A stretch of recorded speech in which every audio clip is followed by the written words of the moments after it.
5월 11일 월요일. 그물 속의 황새. 이솝우화에 이런 이야기가 있습니다. 해마다 밭농사를 망치게 하는 학과 기러기 때문에 큰 손해를 보던 농부가 마침내 그물을 쳤습니다. 다음날 아침 학과 기러기 10마리가 그물에 걸려 있었고 황새도 1마리 끼어 있었습니다. 학과 기러기들은 자기들이 지은 죄가 있어 아무 말도 하지 못했습니다. 그런데 황새만은 달랐습니다. 저는 당신의 곡식을 단 한 번도 먹은 적이 없습니다. 저를 놓아주세요 하며 억울함을 호소했습니다. 그러자 농부가 말했습니다. 내가 잘못이 없다 해도 도둑들과 같이 있었다는 것만으로도 충분히 죄가 된다. 황새는 억울했을 것입니다. 실제로 아무것도 훔치지 않았으니까요. 그러나 농부의 눈에는 함께 있었다는 사실 자체가 이미 증거였습니다. 우리의 삶도 그렇습니다. 마음으로 이미 범죄하였다면 그것은 이미 범죄한 것이라고 주님은 말씀하셨습니다. 그리스도인의 삶은 결과만이 아니라 그 자리와 방향까지 묻습니다. 어디에 있느냐가 어떤 사람인지를 말해줍니다. 주님은 청결한 마음, 거룩한 자리를 원하십니다. 내가 지금 서 있는 자리를 한번 살펴보시기 바랍니다. 오늘의 말씀. 음행과 온갖 더러운 것과 탐욕은 너희 중에서 그 이름조차도 부르지 말라. 이는 성도에게 마땅한 바니라. 오늘의 만나. 오늘 내가 서 있는 자리가 하나님 앞에 부끄럽지 않은 자리인지 돌아보십시오.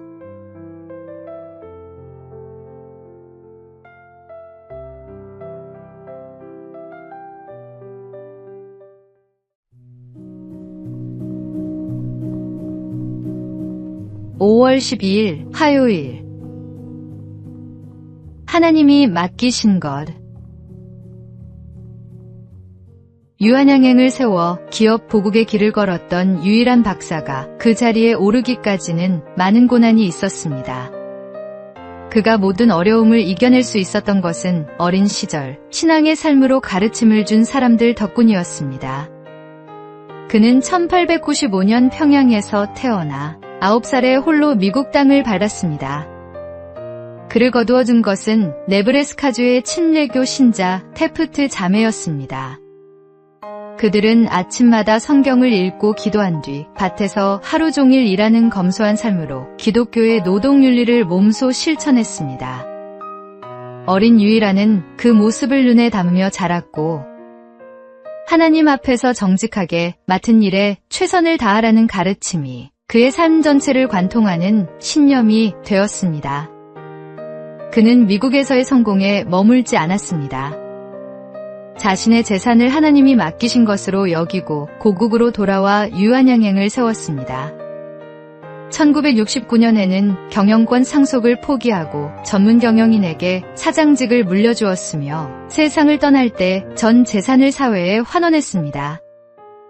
그의 이름은 오늘도 수많은 사람의 가슴 속에 살아 있습니다. 하나님이 맡기신 것에 끝까지 충성했던 사람으로. 오늘의 말씀. 나와 내 백성이 무엇이기에 이처럼 즐거운 마음으로 드릴 힘이 있었나이까. 모든 것이 주께로 말미암았사오니 우리가 주의 손에서 받은 것으로 주께 드렸을 뿐이니이다. 오늘의 만나. 오늘 내 손에 쥔 것이 내 것입니까? 맡겨진 것입니까? 맡겨진 것임을 아는 사람만이 비로소 그것을 아름답게 쓸 수 있습니다.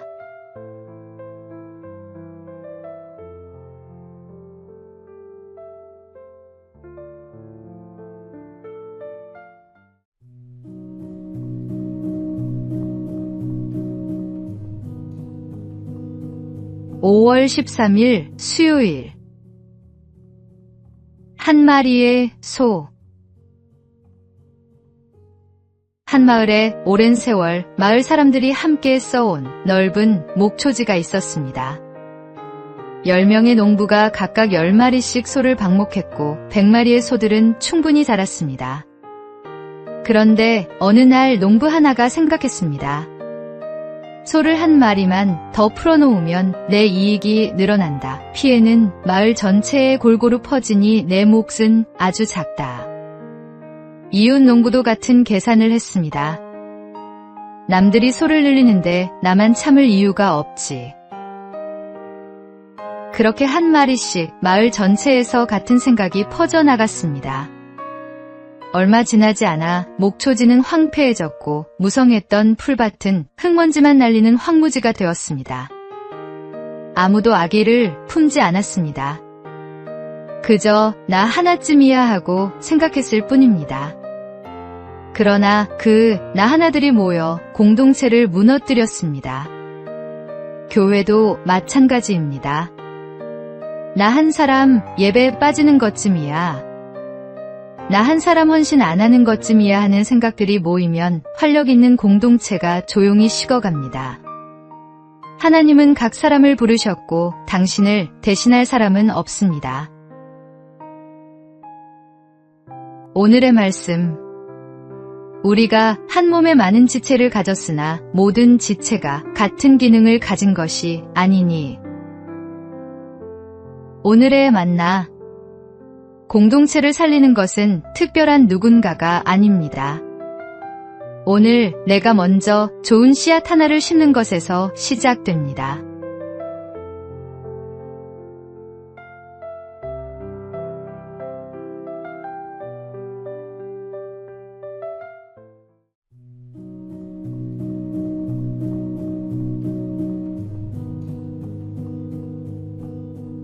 (5월 14일) 목요일. 공중의 새를 보라. 공원을 걷다가 나무 위에 앉은 새를 한참 바라본 적 있으십니까? 최근 2030 세대를 중심으로 탐조라는 취미가 조용히 번지고 있습니다.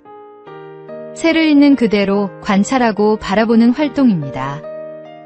캐나다 토론토 베이크레스트 병원 연구진이 흥미로운 사실을 발견했습니다. 새를 오래 관찰해온 사람일수록 예리한 집중력과 뛰어난 기억력을 갖고 있었습니다.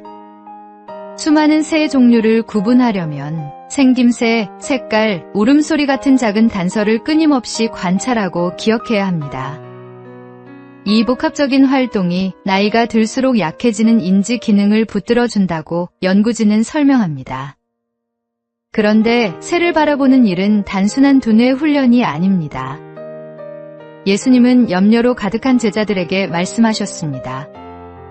심지도 않고 거두지도 않는 저 작은 새조차 하늘 아버지께서 기르신다고. 그리고 이렇게 물으셨습니다. 너희는 이것들보다 귀하지 아니하냐? 새 한 마리도 그냥 지나치지 않으시는 하나님이라면 우리의 삶은 더욱더 그분의 손 안에 있습니다. 염려를 내려놓고 잠시 하늘을 올려다 보십시오. 저 작은 새를 기르시는 분이 오늘도 당신을 돌보고 계십니다. 오늘의 말씀. 공중의 새를 보라. 심지도 않고 거두지도 않고 창고에 모아들이지도 아니하되 너희 하늘 아버지께서 기르시나니 너희는 이것들보다 귀하지 아니하냐. 오늘의 만나. 오늘 마음을 짓누르는 염려가 있다면 잠시 하늘을 올려다 보십시오. 당신을 기르시는 하나님이 오늘도 여기 계십니다.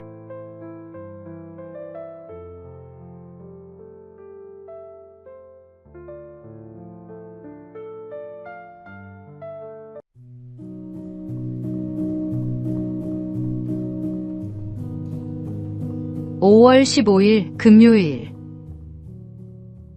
이위가 기억되는 이유. 1992년 벨기에 스파프랑코샹 서킷에서 F1 그랑프리 예선이 열렸습니다. 세 차례 F1 세계 챔피언에 오른 아일톤 세나가 우승을 향해 질주하던 그 순간 프랑스 드라이버 에릭 코마스의 차가 방호벽을 들이받았습니다.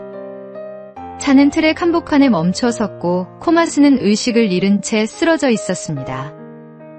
엔진은 최고 회전수로 울부짖고 있었고 차 밑으로는 연료가 새어나오고 있었습니다. 불꽃 하나면 모든 것이 끝날 상황이었습니다. 뒤따라오던 세나의 눈에 그 장면이 들어왔습니다. 그는 망설임 없이 차를 세웠습니다.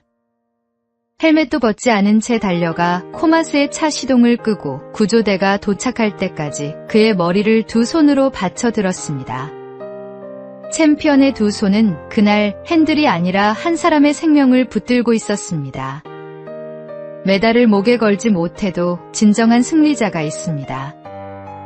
말씀의 눈으로 세상을 볼 때 하나님 앞에 진정한 메달리스트가 될 수 있습니다. 세나는 그날 트랙 위에서 더 큰 레이스를 뛰었습니다. 순위가 아니라 사람을 택한 것입니다. 하나님의 눈에 진정한 승리는 1등 기록이 아니라 멈출 줄 아는 용기입니다. 오늘의 말씀. 누구든지 제 목숨을 구원하고자 하면 잃을 것이요. 누구든지 나를 위하여 제 목숨을 잃으면 찾으리라. 오늘의 만나. 오늘 내 앞에 멈춰야 할 순간이 있다면 주저하지 마십시오. 그 선택이 하나님 앞에 가장 빛나는 순간입니다.